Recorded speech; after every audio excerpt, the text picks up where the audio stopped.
a lot of people would say FBI hostage negotiation, bring it to the business room.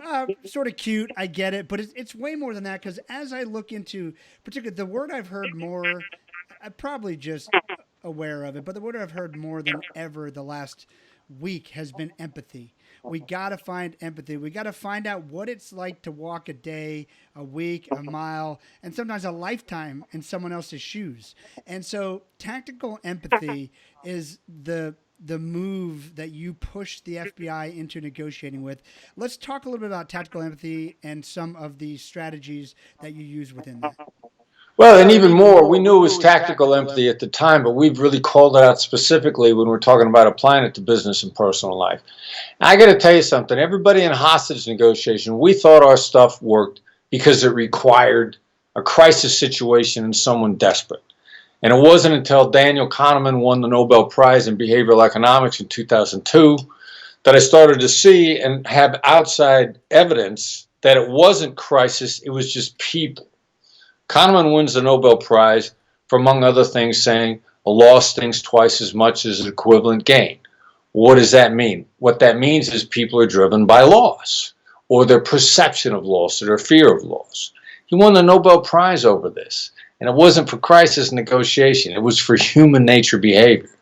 Well, hostage negotiation, I was like, oh, well, they always taught me to look for the loss. I just thought it was bad guys. It's people? So then neuroscience comes along and begins to back up how the brain is mapped out. We're mapped out largely negative. Hostage negotiators were taught to listen for the emotions.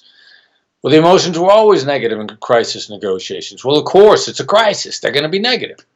But wait a minute. Neuroscience tells us we're predominantly driven because 75% of our emotional wiring is dedicated to negative thoughts. You know, that's not psychology. It's not hostage negotiation.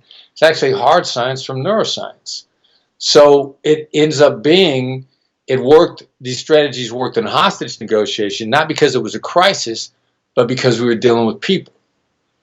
Oh, well, now as people, we're in a crisis. You know, the only advantage now in the pandemic and all these is the thing that has always been our enemy, comfortable inaction. John F. Kennedy has a great quote from the 1960s, the risks and costs of comfortable inaction far outweigh, you know, action, making a mistake, however he put it. I wish I could remember the rest of the quote. Comfortable inaction is our enemy. But in normal circumstances, the pain is not so acutely felt. It's a boiling frog analogy. We can handle the incremental increase in pain until we're shocked at how much we're putting up with. We can't, you know, that's not in today's environment. Everything is accelerated and we've got to make decisions.